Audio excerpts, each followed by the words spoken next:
Doc on the Run. We help injured runners run. Races don't cause injury. If you signed up for a marathon and you tell enough people, you might hear somebody tell you, oh, you have to be careful. I got hurt doing a marathon. But that isn't really the way it works.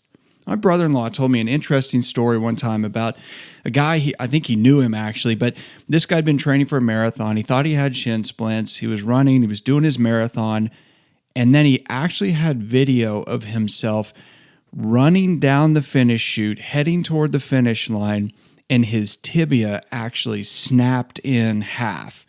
So if you look at that video, you say, this guy broke his leg running a marathon. But that is not what happened. What happened is this guy thought he had shin splints. He was running, he was training, he got injured, he was developing a tibial stress fracture. He continued to train, he continued to run, he continued to ignore it. And then he ran 26.2 miles, and at about 26.125 miles or so, his tibia finally had enough and broke. But the race did not cause the injury. He had an injury that started probably because of a training error, probably because he was running in the wrong shoes, or his stride was off, or something was off, but he trained and continued to beat it up and damage it and make it worse and worse and worse to the point that it actually broke. But races really don't injure runners. Any runner who gets injured in a race really did the damage long before the actual running event. The build phase is usually where running injuries happen.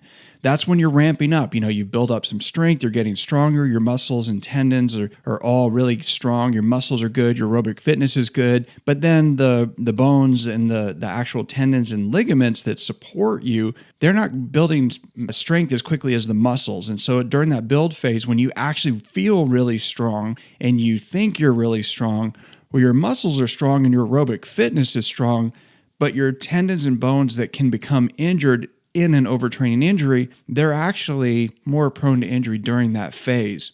That is also where you happen to ramp up your intensity and your volume of training the most, and that's where most people get injured, not surprisingly.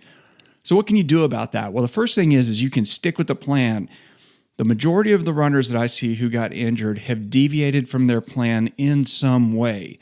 Don't add workouts to your schedule without talking to your coach. Don't ever do that. Your coach designs your training plan with a very specific intention of maximizing your body's capacity to absorb tissue damage in the form of workouts and then heal and recover after those workouts before your next workout. If you go and you add some workout just because one of your buddies invites you to go for a run or something like that, you're asking for trouble. You're adding volume that your coach has not anticipated and has not factored into your training plan. And the other thing is that if you miss a workout because you get sick, you're traveling, or anything like that, do not make up workouts and jam them into your training plan without talking to your coach. That is not a good idea. That is another way people get injured is they miss a workout. They think that if they don't do every single workout on the schedule before race day, they're not going to be able to finish their event in their goal time. But when you skip a workout and then you try to jam that workout in between two other workouts or even add it on the same day as a different workout, or even worse, like go do speed work and then do your long run right after, well, you're really asking for trouble. So don't ever make up workouts and reinsert them somewhere else in your schedule without talking to your coach. Remember, your coach is the expert who is supposed to help you train and get through your race without injury. The other thing is pay attention to the details. Taper, rest, hydrate, stretch. Do all the little things that help you prevent injury on race day. If you just follow these simple things and you really stick with the plan and you really do pay attention to the details, you don't have to get injured. But don't ever forget, if you get injured on race day, it's because you built up too much tissue damage as you were ramping up for the event, and then it all just exploded on race day. That is what really happens. Doc on the Run. We help injured runners run.